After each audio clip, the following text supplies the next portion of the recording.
Baik, bismillahirrahmanirrahim. Assalamualaikum warahmatullahi wabarakatuh. Selamat pagi, selamat siang, selamat malam semuanya, rekan-rekan, khususnya Bapak dosen yang saya cintai. Alhamdulillahirrahmanirrahim. Wabihi nasta'inuhu wa ala umuri dunya waddin. Wassalawatu wassalamu ala asrofil anbiya'i wal mursalin wa ala alihi wa sahbihi ajmain. Amma ba'du. Puji serta syukur marilah kita panjatkan kehadirat Allah Subhanahu wa taala yang telah memberikan kita kesehatan sehingga saya bisa menyampaikan sedikit materi tentang komunikasi lintas agama dan budaya. Salawat serta salam tidak terlupakan dan terlimpah curahkan kepada junjungan kita Habibana wa Nabiyana Muhammad sallallahu alaihi wasallam yang telah membawa umat muslim dari zaman jahiliyah ke zaman yang terang benderang akan cahaya ilmu dan Islam seperti sekarang ini. Baik, terima kasih teman-teman. Dalam maksud saya membuat video ini yaitu sebelumnya perkenalkan, saya Fahrul Lazuardi dari jurusan Studi Agama-Agama Fakultas Usuluddin UIN Sunan Gunung Jati Bandung semester 7. Tujuan untuk dibuatnya video ini adalah untuk memenuhi tugas mata kuliah komunikasi lintas agama dan budaya. Baik, pada kesempatan kali ini saya akan sedikit mengulas apa yang telah disampaikan oleh Bapak dosen. Saya akan menjelaskan kembali materi-materi dasar tentang komunikasi dan komunikasi antar budaya dan agama. Baik, untuk materi yang akan saya sampaikan, yang pertama diawali dengan materi dasar yaitu pengertian komunikasi antar budaya. Komunikasi dan kebudayaan merupakan sebuah konsep yang tidak dapat dipisahkan. Keduanya memperhatikan pada variasi, langkah, dan cara manusia berkomunikasi. Berkomunikasi melintasi komunitas manusia atau kelompok sosial. Alo Liliwari mengemukakan komunikasi antar budaya merupakan interaksi dan komunikasi antar pribadi yang dilakukan oleh beberapa orang yang memiliki latar kebudayaan yang berbeda. Jadi maksud dari pengertian ini yaitu komunikasi antar budaya atau antar agama adalah komunikasi sesama manusia namun dengan latar belakang yang berbeda, maupun dari agamanya maupun dari budayanya. Seperti misalnya saya berkomunikasi dengan agama, saya sebagai muslim berkomunikasi dengan orang yang beragama Kristen, misalnya seperti itu, dan itu komunikasinya berjalan dengan baik. Lalu menurut teori komunikasi antar budaya, Edward T. Hall mengaitkan komunikasi dengan budaya memiliki hubungan yang sangat erat. Menurutnya, komunikasi adalah budaya dan budaya adalah komunikasi.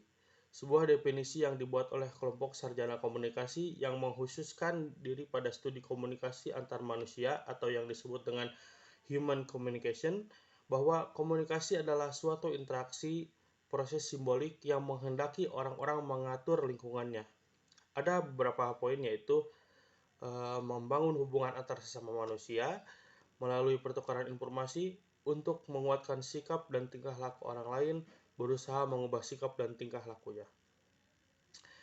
Alo Liliwari dalam bukunya Dasar-Dasar Komunikasi Antar Budaya mengutip pendapat Wallstrom dari berbagai sumber menyebutkan beberapa definisi, yaitu komunikasi antar manusia sering diartikan dengan pernyataan diri yang paling efektif.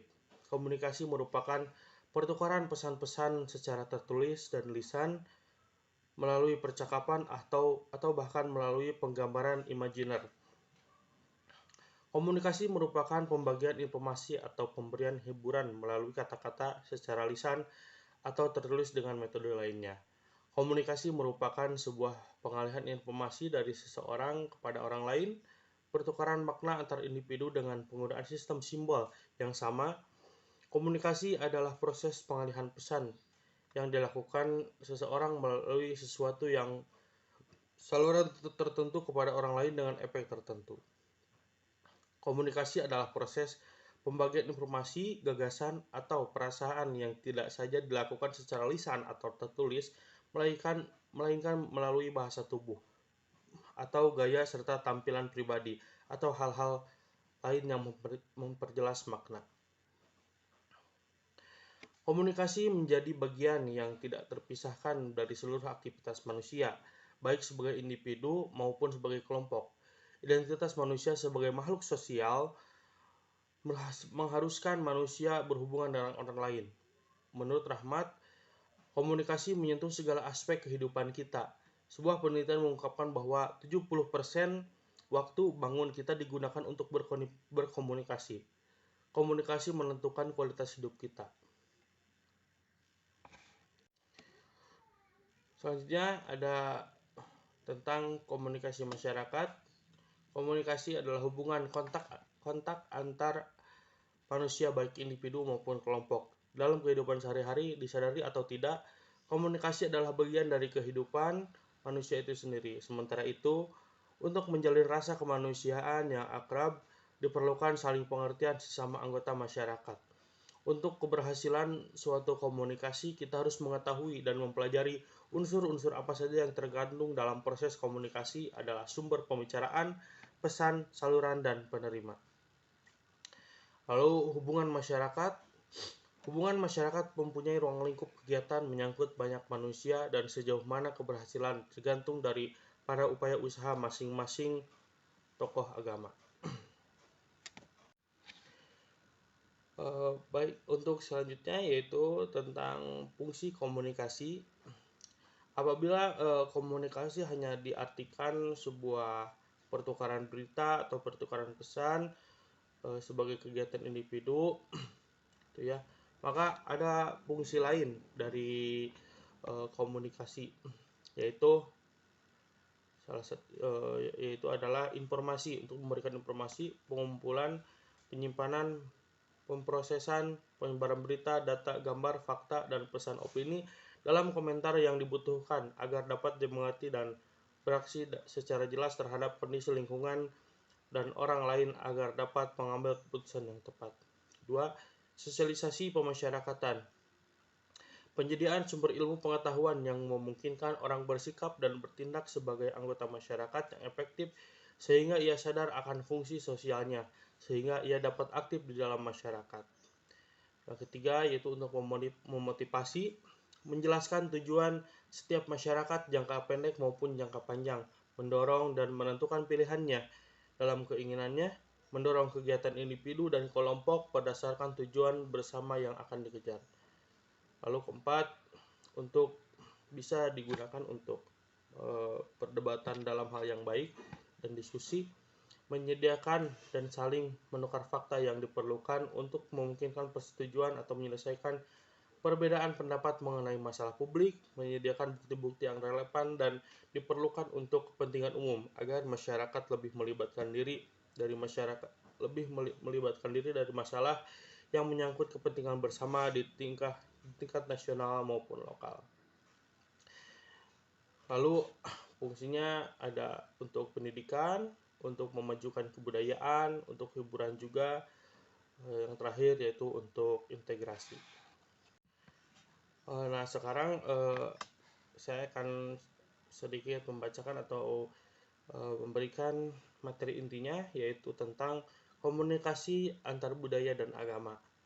Di bagian pertama, saya akan menjelaskan tentang pentingnya komunikasi antar budaya. Kesulitan berkomunikasi dengan orang lain khususnya berbeda budaya bukan saja merupakan kesulitan memahami bahasa budaya lain, melainkan juga sistem nilai mereka dan bahasa nonverbal mereka. Para pengamat menyebutkan bahwa komunikasi nonverbal dimanapun lebih dominan daripada komunikasi verbal, dengan asumsi bahwa keberhasilan komunikasi bergantung pada sejauh mana manusia itu memahami umpan balik dari seseorang. Komunikasi antar budaya semakin penting dan semakin vital daripada masa-masa sebelum ini. Ada beberapa faktor yang menyebabkan pentingnya komunikasi antar budaya, yaitu mobilitas. saling bergantung ekonomi, teknologi komunikasi, dan pola imigrasi. Mobilitas masyarakat di seluruh dunia sedang mencapai puncaknya. Perjalanan dari negara ke negara lain untuk mengenal daerah baru dan orang-orang yang berbeda serta menggali peluang ekonomis. Kedua, saling bergantung ekonomi. Kebanyakan negara secara ekonomis bergantung pada negara lain, sehingga sangat diperlukan adanya komunikasi antar budaya. Ketiga, teknologi komunikasi. Meningkat pesatnya teknologi komunikasi telah membawa kultur luar yang ada kala orang asing masuk ke negara kita. Keempat, pola imigrasi. Hampir setiap kota besar di seluruh dunia kita dapat menjumpai orang-orang dari bangsa lain, bergaul, bekerja, atau bersekolah dengan orang-orang yang memiliki kebudayaan yang berbeda merupakan pengalaman baru. Selanjutnya tentang dimensi proses komunikasi antar budaya. Ada 3 dimensi dalam mencari kejelasan dan mengintegrasi sebagai konsep kebudayaan dalam komunikasi antar budaya, yaitu tingkat masyarakat kelompok budaya daripada partisipan, konteks sosial terjadi proses komunikasi antar budaya, dan saluran yang dilalui oleh pesan komunikasi antar budaya baik secara verbal maupun non-verbal. Adapun dimensi dalam proses komunikasi antar budaya yaitu sebagai berikut. Yang pertama, komunikasi antar budaya merujuk pada bermacam tingkatan lingkup dan kompleksitas organisasi sosial. Yang kedua, komunikasi antar budaya merujuk pada sosial komunikasi antar budaya yang meliputi organisasi, pendidikan, akulturasi imigran, difusi inovasi, dan sebagainya. Yang ketiga, berkaitan dengan saluran komunikasi. Saluran tersebut dibagi atas saluran antar pribadi atau perseorangan dan media massa. Dimensi ketiga ini mempengaruhi proses dari hasil keseluruhan proses komunikasi antar budaya. Selanjutnya yaitu tentang bentuk-bentuk komunikasi antar budaya. Yang pertama ada komunikasi antar etnik, yaitu komunikasi antar anggota etnik yang berbeda atau antar anggota etnik yang sama tetapi memiliki latar belakang budaya yang berbeda atau subkultur yang berbeda. Kelompok etnik adalah kelompok yang ditandai dengan bahasa dan asal-usul yang sama. Komunikasi antar etnik merupakan bagian dari komunikasi antar budaya, tetapi komunikasi antar budaya belum tentu merupakan komunikasi antar etnik. Yang kedua, yaitu komunikasi antar ras, yaitu komunikasi secara kelompok orang yang ditandai dengan arti biologis yang sama atau komunikasi antar ras yang berbeda, tetapi memiliki kebudayaan yang sama, terutama dalam hal bahasa dan agama. Komunikasi antar ras dimasukkan dalam komunikasi antar budaya karena secara umum ras yang berbeda memiliki bahasa dan asal-usul yang berbeda juga.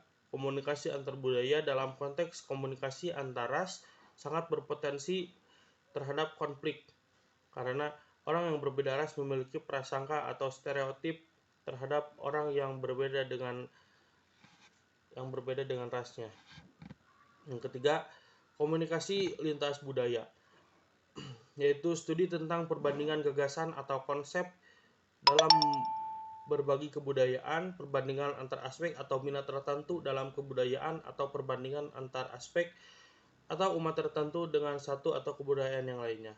Yang keempat, komunikasi internasional dapat diartikan sebagai komunikasi yang dilakukan antar komunikator yang mewakili satu negara untuk menyampaikan pesan-pesan yang berkaitan dengan berbagai kepentingan negaranya dengan komunikasi yang mewakili negara lain dengan tujuan memperoleh dukungan yang lebih luas.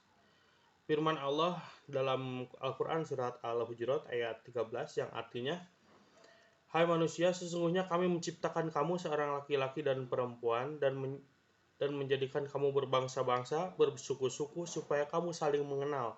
Sesungguhnya orang yang paling mulia di antara kamu di sisi Allah ialah orang yang paling takwa di antara kamu.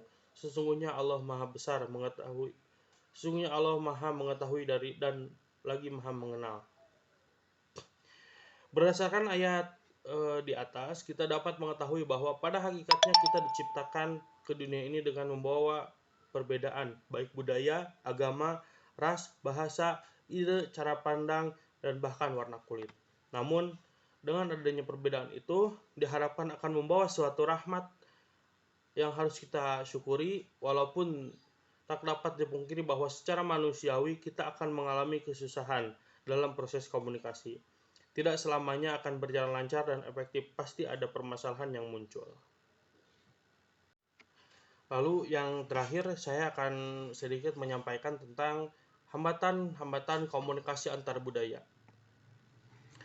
Untuk mencapai sasaran sebagaimana yang telah diuraikan, komunikasi sering mengalami berbagai hambatan. Adapun hambatan-hambatan yang komunikasi antar budaya dibedakan menjadi 3 macam, yaitu hambatan yang bersifat teknis, hambatan sematik, dan juga hambatan perilaku. Hambatan yang bersifat teknis, adalah hambatan yang disebabkan oleh beberapa faktor, yaitu pertama, kurangnya sarana dan prasarana yang diperlukan dalam proses komunikasi, penguasaan teknik dan metode berkomunikasi yang tidak sesuai, kondisi fisik yang tidak memungkinkan terjadinya proses komunikasi yang tidak siap menerima pesan dari komunikator. Yang kedua, hambatan sematik. Sematik dapat diartikan sebagai sesuatu studi tentang pengertian, di mana pengertian dapat diungkapkan melalui bahasa, baik bahasa lisan atau melalui pengucapan, bahasa tubuh, maupun bahasa tertulis. Meskipun bahasa merupakan alat komunikasi yang paling efektif, tetapi bahasa dapat juga menjadi hambatan dalam proses komunikasi. Apabila bahasa yang dipergunakan dalam berkomunikasi tidak dimengerti oleh orang lain sebagai penerima pesan komunikasi. Hambatan sematik ialah hambatan yang disebabkan oleh kesalahan dalam penafsiran. Kesalahan yang dapat memberikan pengertian terhadap bahasa, kata-kata, kalimat, atau kode yang dipergunakan dalam proses komunikasi. Kesalahan dapat menangkap pengertian terhadap bahasa biasanya dapat terjadi karena perbedaan latar belakang budaya. Lalu yang ketiga, hambatan perilaku. Hambatan perilaku disebut juga dengan hambatan kemanusiaan. Adalah hambatan yang disebabkan oleh berbagai bentuk sikap dan perilaku baik dari komunikator maupun dari komunikan. Adapun hambatan perilaku adalah sebagai berikut, diantaranya pandangan yang bersifat negatif, prasangka yang didasarkan pada emosi, otoritas, dan sifat-sifat negatif lainnya. Baik, mungkin itu saja yang dapat saya sampaikan. Mudah-mudahan bisa bermanfaat bagi rekan-rekan yang mendengarkan dan juga melihat video, terutama kepada Bapak dosen Pak Denny Miharja. Saya mohon maaf bila ada banyak kesalahan. Mudah-mudahan semuanya sehat selalu. Mungkin itu saja. Terima kasih. Billahi taufiq wal hidayah. Nun wal qalami wa ma yasturun. Billahi fisabilillah fastabiqul khairat. Afwan minal khata li anna kullu bani adam khata'un khairul khata'ina atawabun. Nun wal qalami wa ma yasturun. Yang terakhir, jika hujan bagaikan kesulitan dan matahari bagaikan kemudahan, maka butuh dua komponen tersebut untuk melihat indahnya pelangi. Assalamualaikum warahmatullahi wabarakatuh.